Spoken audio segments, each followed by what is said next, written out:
What does being pre-diabetic mean? 3 key issues to know.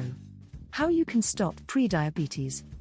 Receiving a pre-diabetic diagnosis means that your body is moving you nearer to becoming diagnosed with type 2 diabetes. It's a wake-up call. Your body's slowly moving in the direction of diabetes, and is preparing itself to take that unhealthy step if you don't do something about it. In this first video in the series of The Secrets of Diabetes, you'll find out the serious implications of what being pre-diabetic means and the 3 key issues you need to know, including how you can stop pre-diabetes. Before then, kindly subscribe to our channel to get access to other informative videos, and then kindly click the grey bell icon to be notified of future videos being uploaded to the Natural Health Guys channel. But now is the time to acknowledge that your life choices are largely responsible for a pre-diabetes diagnosis, and it's up to you, or anyone who has been diagnosed, to decide to take full responsibility and do something about it. This boils down to 4 simple steps to implement straight away. 1. Get moving and be regularly active. 2. Eat a clean diet, which basically means significantly cutting down on the processed and ultra-processed foods and drinks. 3. Hydrate your body by drinking plenty of fresh water, and 4. Get into a good quality sleep routine.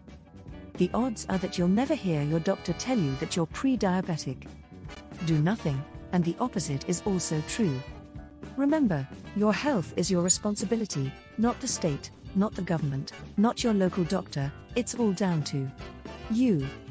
If you make certain lifestyle choices, such as choosing a diet full of refined sugar, high levels of salt, white flour and other processed foods over fresh fruits and vegetables, your odds of becoming pre-diabetic increase dramatically.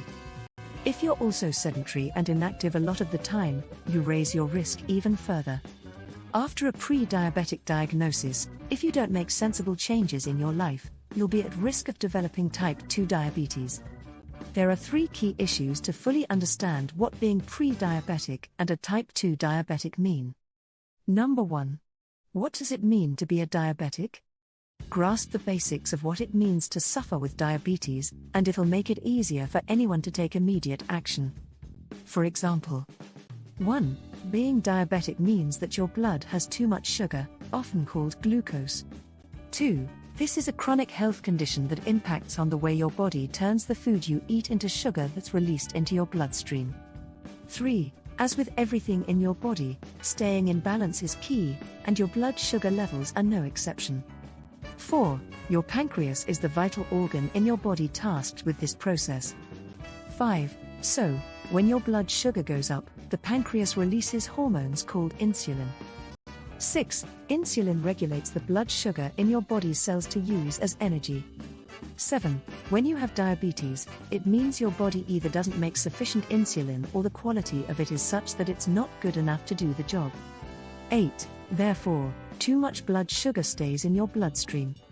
9. Having too much sugar in your blood means that you're at a high risk of incurring serious health problems, such as heart and kidney diseases and failures, and loss of vision. Unfortunately, there isn't a recognized cure for diabetes. However, losing weight, changing to a healthy diet, being active, and changing your current lifestyle in general can be a great help. Number 2. What are the odds that pre-diabetes leads to type 2 diabetes? You should look at pre-diabetes as an alarm, a wake-up call. To put this disease into some form of context, put some thought into the following. 1. Your body is telling you what's on the horizon if you keep living your life the way you have been up to now. 2.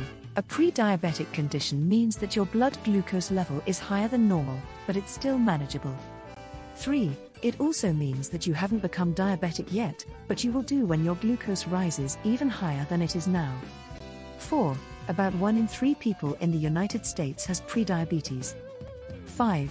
In other countries where a diet of mostly processed foods is combined with a sedentary lifestyle with little physical activity, that same ratio can be expected.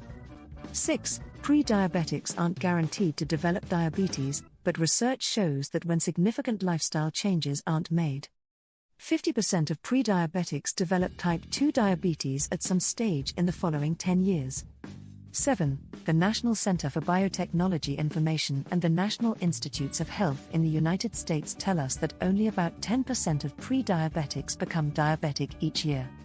This would appear to be good news, and it agrees with the findings from the National Health Service in the United Kingdom. However, in reality, this paints a picture of false security. Type 2 diabetes was hardly known about 100 years ago, and has become a mainstream health problem since man-made food entered our daily lifestyle. Processed and ultra-processed food has created a climate of chronic inflammation levels in our bodies since food started being manufactured on a progressively increasing scale since after the Second World War. To say that only about 10% of pre-diabetics become diabetic each year is, therefore, very worrying and of major concern. And what makes it worse is that this figure is increasing within a forever growing world population. Prediabetes then is certainly a red flag. So, to avoid being complacent, as our health services appear to be, you must take sensible action to ensure you don't develop diabetes. Number 3. Good news, prediabetes is reversible. Most doctors will tell you that a weight loss of just 10 to 15 pounds goes a long way towards reversing prediabetes. As mentioned earlier, frequent physical activity and a healthy diet can quickly halt and turn around a pre-diabetic diagnosis. Heart and diabetes specialists will tell you that 150 minutes, 2.5 hours, of moderate to intense aerobic activity and physical movement each week delivers multiple health benefits, including weight loss and healthy weight management. Those 2.5 hours, which is 30 minutes each working day, of movement could be brisk walking, swimming, energetic dancing, cycling, hiking, or performing aerobics. The key is to get up and get moving whenever you can. You don't have 30 minutes a day? Switch your television off and go for a brisk walk. Alternatively, get up 30 minutes earlier each day and exercise. You can do this, but you need to convince yourself that you can do this. The choice is yours. Add resistance training 2 or 3 times a week, either lifting weights, performing body weight exercises, or working out with resistance bands. This cranks up the fat-burning ability of your body, thereby promoting weight loss. When you incorporate healthy nutrition, drinking lots of water each day, following and sticking to a regular plan of physical activity, and getting good quality sleep each night, your chances of reversing prediabetes and avoiding type 2 diabetes can improve significantly. In the next video, you'll find out to what extent type 2 diabetes is a lifestyle disease. We hope you found this video. What does being pre-diabetic mean? 3 key issues to know, helpful and of interest, so please feel free to share with people you think will also find this video worth watching. And don't forget to leave a comment or ask a question in the comments section below this video. To get more videos like this one, why not become an exclusive subscriber of this channel? By clicking on the subscribe button in the bottom right corner of this video, and then click the grey bell icon to ensure you get notified of when the next video is uploaded. Finally, if you'd like more information about the many aspects of diabetes for you or anyone you know who suffers with prediabetes, or type 1 diabetes, or type 2 diabetes, check out the other videos in this series by clicking on the end screen at the end of this video. Thanks for watching.